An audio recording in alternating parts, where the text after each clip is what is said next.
આ એક વાત સમજાઈ જાય, કશું બાકી જ ના રહે. આ જેટલી આપણે પ્રશ્નોત્તરી કરીને આ એક વાત સમજાઈ જાય. અને આ વાત 3 પ્રકરણની વાતોમાં પહેલા પ્રકરણની 19મી વાત છે. બીજે જો સળંગ લખી છે બધાએ એમાં 150 કે 151મી વાત છે. प्रभु दिलो दिमाग खुश हो जाए या तो सब प्रकार से प्रकाश हो जाए,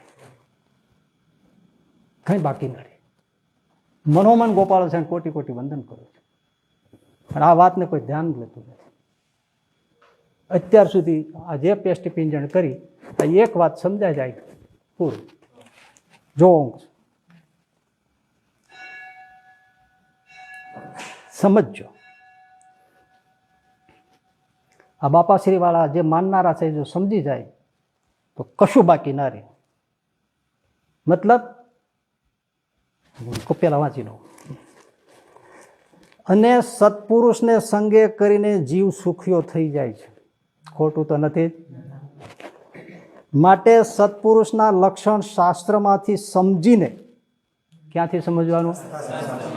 શાસ્ત્રમાંથી લક્ષણ સમજીને સત્પુરુષના તથા તેમની મોટપ વચનામૃત આદિ શાસ્ત્રમાંથી શીખીને જાણીને, જોજો શાસ્ત્રમાંથી લક્ષણ શીખીને સત્પુરુષના એની મોટપ છે વચનામૃતમાંથી જાણીને શીખીને વિચારીને તેમની અનુવૃત્તિમાં મન કર્મ વચને વર્તવું. સત્પુરુષનું કહેવું મન કર્મ વચને, બાકી નથી રાખ્યો. મન કર્મ અને વચને, પછી આપણું કાંઈ બાકી રહેતું નથી. એ સત્પુરુષ કે એમ. હા, તે કહ્યું છે જે ઉત્તમને સેવવા.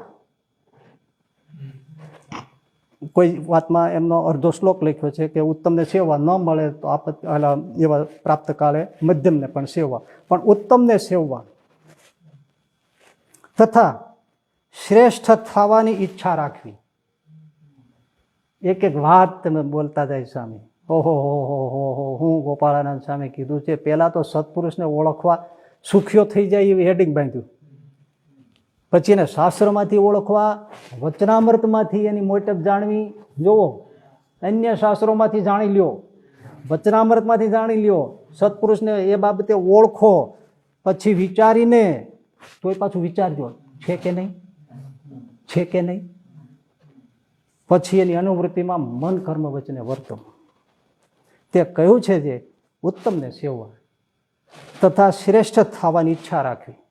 હવે સાંભળજો પ્રભુ માવતર ને સત્શાસ્ત્રનો સિદ્ધાંત તથા મહત પુરુષનો સિદ્ધાંત એટલે મોટા પુરુષનો સિદ્ધાંત એ બેયને મેળવવા. પ્રભુ શાસ્ત્રનો સિદ્ધાંત અને સત્પુરુષ જે કહી રહ્યા છે એનો સિદ્ધાંત એને મેળવવા. જો એ બેયનો એક સિદ્ધાંત થાય તો સત્પુરુષનો વિશ્વાસપૂર્વક સંગ કરવો ને વેગવાન થવું નહીં, કેમ કે વેગવાનને શાસ્ત્ર સમજાતું નથી. પ્રભુ શાસ્ત્રમાં સિદ્ધાંત અને જે સત્પુરુષ શીખવાડી રહ્યા છે એ સિદ્ધાંત એ બેયને મેળવવા ને બેય જો એક સિદ્ધાંત થાય તો એ સત્પુરુષનો વિશ્વાસ રાખીને એને સેવવા. આ બાપાશ્રીને નામે જે ચલાવે છે એ એકેય શાસ્ત્રમાં મળતું નથી. સ્વામી કે મેળવજો, આ એ વખતે લખીને ગયા.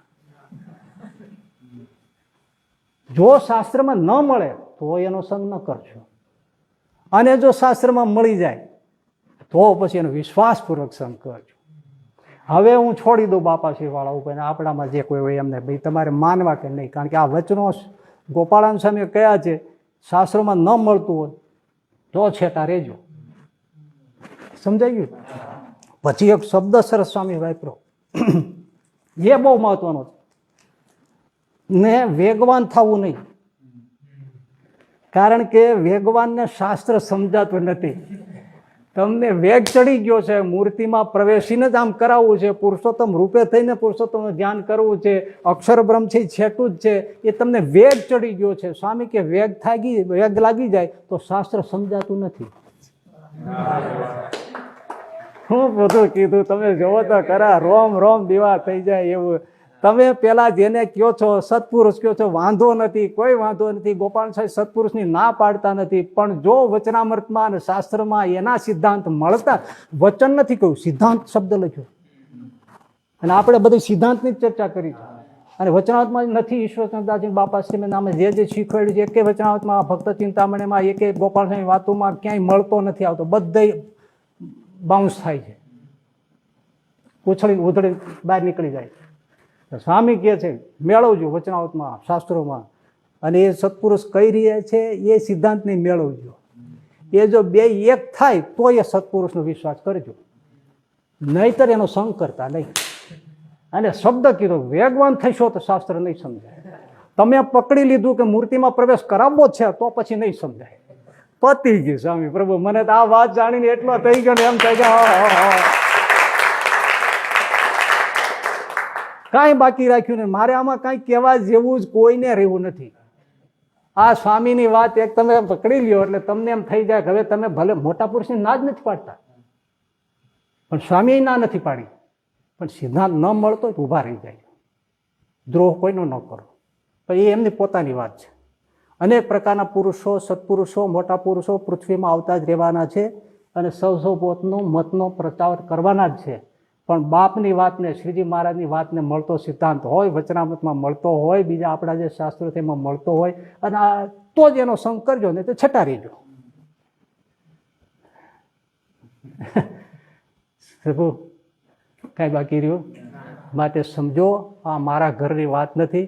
જે વાત કરું છું આ શ્રીજી મહારાજના વચનો, ગોપાલ સાહેબના વચનો.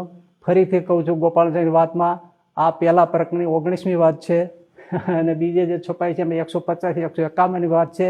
મારું તો કંઈ માનવાની વાત આવતી નથી. ગોપાળાનંદ સાહેબ માનો. એમણે બહુ દીર્ઘ દ્રષ્ટિથી કીધું છે કે તમે જો શાસ્ત્રને નહીં પકડી રાખો, વચનામૃતને નહીં પકડી રાખો, એના સિદ્ધાંતને શ્રીજીને નહીં પકડી રાખો, આમની વાતો ઈશ્વરચંદ્રદાસજી સ્વામી અને બાપાશ્રી નામે જે ચાલે છે એ વાતો ભાગવતને મળતી નથી, ગીતાને મળતી નથી, રામાયણમાં મળતી નથી, કોઈ શાસ્ત્રોને મળતી નથી, યોગ સૂત્ર શાસ્ત્રની મળતી નથી, સાંખ્ય શાસ્ત્રની મળતી નથી. પ્રભુ આમ ન હોય. જ્યાં મળતો જ નથી કોઈ સિદ્ધાંત, તો એ સત્પુરુષ ગમે એવા મોટા હોય, સેવા કરો, પગે લાગો, પણ ના પાડે. પણ ગોપાળાનંદ સાહેબ કે સંગ ન કરશો, ઉત્તમનો સંગ કરજો, ઊભા રહી જજો, અને વેગવાન થતા નહીં. વેગવાન થશો શાસ્ત્ર નહીં સમજાય. અને આ તો વેગવાન જ ક્યાંય પણ મૂર્તિમાં એટલે તરકે અંદર ગરી ગયા, કાંઈ પણ લીન શબ્દ આવે તો કે અંદર વિયાઈ ગયા, એ વેગવાન થયા કહેવાય. એને ન સમજાય પછી શાસ્ત્ર ના પ્રભુ. આપણે તો બાપને જ પહેલા રાખવા પડે, એના વચનો